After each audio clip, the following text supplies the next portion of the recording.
Sir ಈಗ ಈ ಅಹಿಂಸಾ ಚೇತನ ರಾಜ್ಕುಮಾರ್ ಬಗ್ಗೆ ಒಂದು ಸ್ಟೇಟ್ಮೆಂಟ್ ಮಾಡಿದ್ದಾರೆ. ಸ್ಟೇಟ್ಮೆಂಟ್ ಅಂದರೆ ಹಿಂದೆ ಸರ್ಕಾರ 2.5 ಎಕರೆ ಜಾಗ ಕೊಟ್ಟಿದ್ದು ರಾಜ್ಕುಮಾರ್ಗೆ ಸಮಾಧಿಗೆ, ಅದು ರಾಜಕೀಯ ಪ್ರೇರಿತವಾಗಿದೆ ಅಂತ ಒಂದು ಪೋಸ್ಟ್ ಮಾಡಿದ್ದಾರೆ. ಯಾರು? ನಟ ಚೇತನ್. ನೋಡಪ್ಪ, ನಾನು Kanteerava studio film development corporation chairman ಆಗಿದ್ದೆ. ಕಂಠೀರವ ಸ್ಟುಡಿಯೋ ಅದಕ್ಕೂ ಕೂಡ ಅಧ್ಯಕ್ಷ ನಾನಾಗಿದೆ. ರಾಜ್ಕುಮಾರ್ ಅವ್ರಿಗೆ ಕೊಟ್ಟಿದ್ದೆ ಜಾಗನ, ಅವ್ರನ್ನ ಸಮಾಧಿ ಮಾಡಿ ಆಗಿದೆ. ದಿನಕ್ಕೂ ಸಾವಿರಾರು ಜನ ಹೋಗಿ ಬರ್ತಾಯಿದ್ದಾರೆ. ಅದೊಂದು ಯಾತ್ರಾ ಸ್ಥಳವಾಗಿದೆ. ನಾವು ಅದು ಹೆಮ್ಮೆ ಪಡ್ತಕ್ಕಂಥ ವಿಚಾರ ಅಲ್ವೇನ್ರಿ ಸರ್. ರಾಜಕೀಯವಾಗಿ ಅವರು ಹಿಂದೆ ನೇರವಾಗಿ ಮಾತಾಡ್ತಿದ್ದು ಈಗಿಲ್ಲ ಅಂತ ಅಸಹಾಯಕರಾಗಿದ್ದಾರಾ ಅಂತ. ಅದು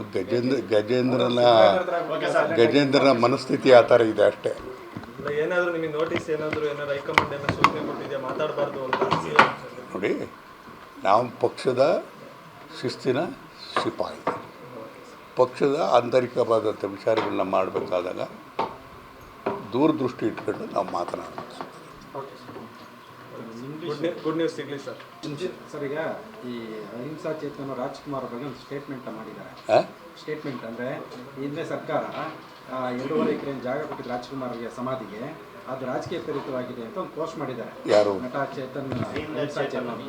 ನೋಡಪ್ಪ, ನಾನು Kanteerava studio film development corporation chairman ಆಗಿದ್ದೆ.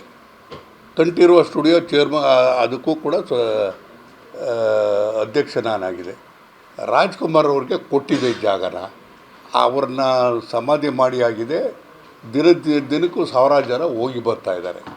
ಅದೊಂದು ಯಾತ್ರಾ ಸ್ಥಳವಾಗಿದೆ. ನಾವು ಅದು ಹೆಮ್ಮೆ ಪಡ್ತಕ್ಕಂಥ ವಿಚಾರ ಅಲ್ವೇನ್ರಿ ಸರ್. ರಾಜಕೀಯವಾಗಿ ಅವರು ಹಿಂದೆ ನೇರವಾಗಿ ಮಾತಾಡ್ತಿದ್ದು ಈಗಿಲ್ಲ ಅಂತ ಅಸಹಾಯಕರಾಗಿದ್ದಾರಾ ಅಂತ? ಅದು ಗಜೇಂದ್ರನ ಮನಸ್ಥಿತಿ ಆ ಥರ ಇದೆ ಅಷ್ಟೇ.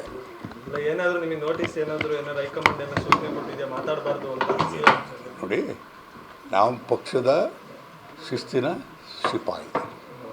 ಪಕ್ಷದ ಆಂತರಿಕವಾದಂಥ ವಿಚಾರಗಳನ್ನ ಮಾಡಬೇಕಾದಾಗ ದೂರದೃಷ್ಟಿ ಇಟ್ಕೊಂಡು ನಾವು ಮಾತನಾಡಬೇಕು. ಗುಡ್ ನ್ಯೂಸ್ ಸಿಗಲಿ ಸರ್. ಸರ್ ಈಗ ಈ ಅಹಿಂಸಾ ಚೇತನ ರಾಜ್ಕುಮಾರ್ ಬಗ್ಗೆ ಒಂದು ಸ್ಟೇಟ್ಮೆಂಟ್ ಮಾಡಿದ್ದಾರೆ. ಸ್ಟೇಟ್ಮೆಂಟ್ ಅಂದರೆ ಹಿಂದೆ ಸರ್ಕಾರ 2.5 ಎಕರೆ ಜಾಗ ಕೊಟ್ಟಿದ್ದು ರಾಜ್ಕುಮಾರ್ಗೆ ಸಮಾಧಿಗೆ, ಅದು ರಾಜಕೀಯ ಪ್ರೇರಿತವಾಗಿದೆ ಅಂತ ಒಂದು ಪೋಸ್ಟ್ ಮಾಡಿದ್ದಾರೆ. ಯಾರು? ನಟ ಚೇತನ್. ನೋಡಪ್ಪ, ನಾನು Kanteerava studio film development corporation chairman ಆಗಿದ್ದೆ. ಕಂಠೀರವ ಸ್ಟುಡಿಯೋ ಅದಕ್ಕೂ ಕೂಡ ಅಧ್ಯಕ್ಷ ನಾನಾಗಿದೆ. ರಾಜ್ಕುಮಾರ್ ಅವ್ರಿಗೆ ಕೊಟ್ಟಿದ್ದೆ ಜಾಗನ, ಅವ್ರನ್ನ ಸಮಾಧಿ ಮಾಡಿ ಆಗಿದೆ. ದಿನಕ್ಕೂ ಸಾವಿರಾರು ಜನ ಹೋಗಿ ಬರ್ತಾಯಿದ್ದಾರೆ. ಅದೊಂದು ಯಾತ್ರಾ ಸ್ಥಳವಾಗಿದೆ. ನಾವು ಅದು ಹೆಮ್ಮೆ ಪಡ್ತಕ್ಕಂಥ ವಿಚಾರ ಅಲ್ವೇನ್ರಿ ಸರ್. ರಾಜಕೀಯವಾಗಿ